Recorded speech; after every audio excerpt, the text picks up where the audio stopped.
Noah here. I'm an electrical engineer at Lakeshore Cryotronics, and I thought I'd show you a little fun with an LED diode I've got plugged into our test box over here. I've got a balanced current source and a voltage measure module connected up to our M81 synchronous source measure platform. And let's just go ahead and start by giving it about 5 milliamps of DC current. Just get it lit up. Whoops, there we go. Turn it on, and you can see it's nice and bright. These LEDs are really efficient. You can get a lot of light out with even just a little bit of current. But let's go over and let's see what our voltage measure says. So we're measuring about 2.5817, then let's say 7 volts, so very precise, even with one power line cycle with averaging. And I'm going to change the current, and you're going to see the brightness changes as well.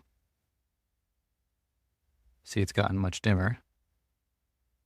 And we're still measuring about 2.52 volts. And this is why we like to use these types of diodes as reference voltages, because you can put different amounts of current through them and they give you about the same voltage across them. But let's have a little bit more fun and let's do some AC stuff to show off the AC capabilities of this balanced current source. So first I'm going to just put it to 0. And let's go over and let's start with the sine wave. Now, this is an LED. It is a diode, so current can only go through one direction, which means that if I just set this source amplitude, it would be half the time positive and half the time negative. And we don't want that because then half the time it'll be trying to push current backwards through the diode. So I'm going to go ahead and give it an offset. Let's say 2.5 milliamps. Here we go. And you can see it's lit up. And then let's set the source amplitude also to 2.5 milliamps. So that goes from 0 to 5. There we go. And you'll notice that it still looks like it's just on. And that's because I've got a kilohertz frequency here. So you can't really see that on a camera. But I bet you if we slow it down, let's say 1 hertz, then now you can see this nice pulsating light going on right here. Very pretty. And in fact, let's turn up the frequency. Let's see if we can figure out the shutter speed of this camera. Let's try like 23 hertz. Yeah, you can kind of see it's got this weird blinking pattern. Let's try 24. And slow down a little bit. Maybe 25. Fascinating. So I took a minute to go and set my camera to 30 frames per second. And I've also set the frequency to 29 hertz.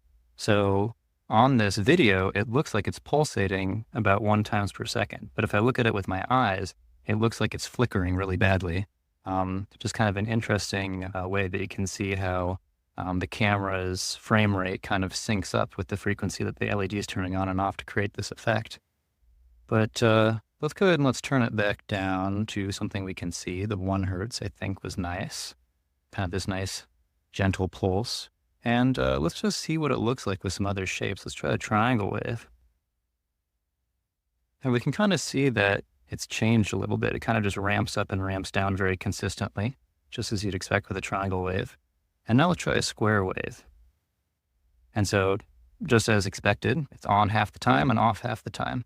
Of course, we can change the duty cycle if we want that to be something different. Maybe 0.1, let's say. And now it's only on for 10% of the time. So it's almost like it's blinking. Or let's say 0.9.